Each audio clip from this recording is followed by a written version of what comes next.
Breaking developments regarding the investigation into the September 11th assault that took the lives of 4 Americans, including U.S. Ambassador Christopher Stevens.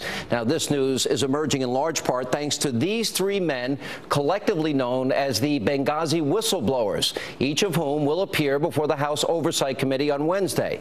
But as we wait to hear directly from these high-ranking State Department officials, details about what they plan to tell lawmakers, well, they are already coming to light. Let's begin with Mark Thompson, a former Marine who currently runs the State Department's Counterterrorism Bureau. Now, Fox News has confirmed that Mr. Thompson plans to testify that on the night of the Benghazi attack, then Secretary of State Hillary Clinton tried to remove her agency's Counterterror Bureau out of the chain of reporting and decision-making. Now, that's the first piece of evidence proving the administration intended from day one to suppress the notion that this was a coordinated terrorist attack. Now, the second piece of evidence comes to us courtesy of the second highest ranking U.S. official on the night of the attack. Now, that's Greg Hicks. He has served as a Foreign Service diplomat for more than 20 years. He says he knew it was an act of terror, quote, from the get-go. Now, in addition, he says his jaw hit the floor when he turned on the television and saw Ambassador Susan Rice saying this on one of those 5 Sunday shows. Our current assessment is that what happened in Benghazi was, in fact, initially a spontaneous reaction to what had just transpired hours before in Cairo, almost a copycat of the demonstrations against our facility in Cairo, which were prompted, of course, by the video. This was not a pre-planned, premeditated attack. That what happened initially was that it was a spontaneous reaction to what had just transpired in Cairo as a consequence of the video. Not true. Now, let's remember, Susan Rice did not independently decide to appear on those shows, nor did she independently come up with the notion that a YouTube video was to blame for Benghazi. Far from it, because thanks to an investigation conducted by the Weekly Standard, we now have proof that her talking points were developed and edited by top administration officials for days. Now, let's review the facts. Now, we know that on the day of the attack, the State Department Operations Center sent out 2 alerts. Now, one came just after 4 p.m. Eastern Time, stating that the consulate was under attack. Now, the other was sent 2 hours later saying an al-Qaeda linked group had already claimed credit for this attack. Now, that was Tuesday, September the 11th. But Rice's talking points weren't sent out until just before 7 p.m. on Friday night. Now, the original draft accurately included references to jihadists, Islamic extremists, experienced fighters, and al-Qaeda, and details of 5 recent terror attacks in Benghazi. But take a look at your screen. On the left, that's draft number 2 of the talking points. And as you can see, several of the bullet points referencing al-Qaeda were redacted. In other words, taken out. And that's how the final version on the right of your screen came to be. It reads in part, quote, the currently available information suggests that the demonstration in Benghazi were spontaneously inspired by the protests at the U.S. Embassy in Cairo. And that, as we know, was a complete and utter lie. Now, there are 3 main things here. Number 1, why were repeated requests before the attacks denied? They knew that they were in trouble. Number 2, during the attack, why were rescue troops told to stand down? We need answers to that.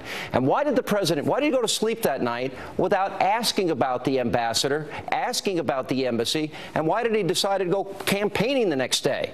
Also, number 3, who's responsible for the outright lies after the attack and the cover-up? Now, remember, Watergate was about lying and covering up. By the way, in that case, nobody died in Watergate. Here to talk about these developments, 2 men who will be on hand for the whistleblower's testimony on Wednesday, the chairman of the House Oversight Committee, Congressman Darrell Issa, along with a member of that committee from Utah, Congressman Jason Chaffetz. Gentlemen, welcome back to Hannity.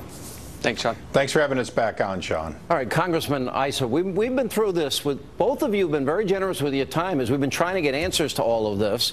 Although Jay Carney said, oh, that's 8 months ago. Hillary, what difference does it make? Let's start at the beginning. Requests for security were denied, Congressman Issa. Why?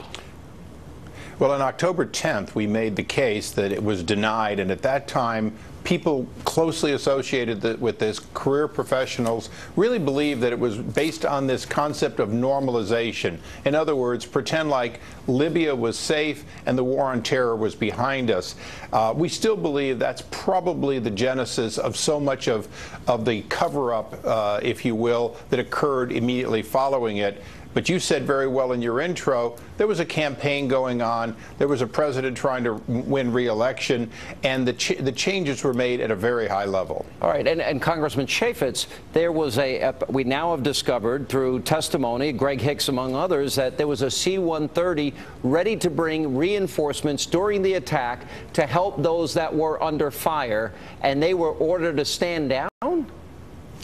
The administration, including Secretary Panetta, were very crystal clear there were no military assets, but I got to tell you, we had proximity, we had capability. We had 4 individuals in Libya, armed, ready to go, dressed, about to get into the car to go to the airport to go help their fellow countrymen who were dying and being killed and under attack in Benghazi. And they were told to stand down. And Sean, of all the things I've seen, that's as sickening and depressing and disgusting as anything I've seen. That is not the American way. We had people that were getting killed. We had people who were willing to risk their lives to go save them, and somebody told them to stand down. But we've confirmed that C-130 was on the tarmac. We had people ready to get on that plane to save them. It left without them. Who gave the order?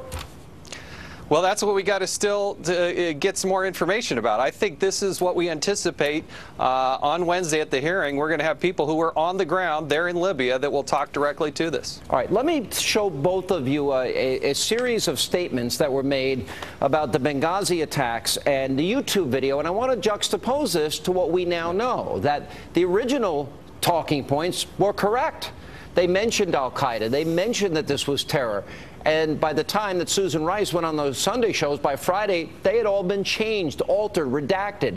But let's listen to the administration tell what we now know was a lie and that the Libyan president said was a lie, but yet they still went out with this message to the American people. Let's remind people what they were saying. Some have sought to justify this vicious behavior along with the protest that took place at our embassy in Cairo yesterday as a response to inflammatory material posted on the internet. We can all condemn this reprehensible video. We find the video that has been so offensive to Muslims to be disgusting and reprehensible. Although we had nothing to do with the video, we find it offensive. It's not representative of America's views. It's a crude and disgusting video. Sparked outrage throughout the Muslim world. Now, I have made it clear that the United States government had nothing to do with this video. Now, Congressman Issa, that's 2 weeks after. Now, I don't want to laugh, and Gregory Hicks is saying they knew from the get-go. And yet, these witnesses, you were denied access to these witnesses. Were those statements concerted lies, in your opinion? Well, I think not only were they untrue and known to be untrue, but these brave individuals, particularly Gregory Hicks, coming forward, putting his career on the line to say, I told them this was an attack. I tried to tell them consistently. He even talks in his testimony about calling the State Department and saying that what Susan Rice said couldn't have been true. How did they do it? And he said that his statements were unwanted, and that ever since then it's been even harder on him. This is the kind of thing that you see and you don't believe. You don't believe the denials, the delays, and then the outright counterattacks. You understand the administration, including Jay Carney, is on the attack trying to claim that these whistleblowers somehow are just disgruntled or lying. This kind of attack is what we expect. It's one of the reasons that the whistleblower laws are in effect, is to prevent the kinds of things that are going on with these brave men. Let me ask both of you then this question. These terrorist attacks happened just 2 months before the presidential election. Is it your belief, and will the evidence show this week, that the American people were purposely lied to so that this would not have an impact, that they were covering up this scandal to win this election? Congressman Chaffetz? I think it's crystal clear that if but for the committee, except for Darrell Issa and myself and the committee, Trey Gowdy, others pursuing this, Fox News, James Langford, others tenaciously, we would still be led to believe by this administration that there was a video, that there's nothing wrong there, that the military did everything they could, that they didn't tell anybody to stand down. I mean, all of these things been uncovered by Congress and pushing them to reveal the truth, and they still perpetuate these. Congressman Issa, did they cover up this to win an election? It was part of a pattern that began before the attack of denying that there was a real threat and then denying that there'd been a real attack. And that's what we need to get answers directly from people who were there, like we will on Wednesday. All right, we're going to ask you, we're going to preview of what's going to happen on Wednesday. We'll continue with both congressmen.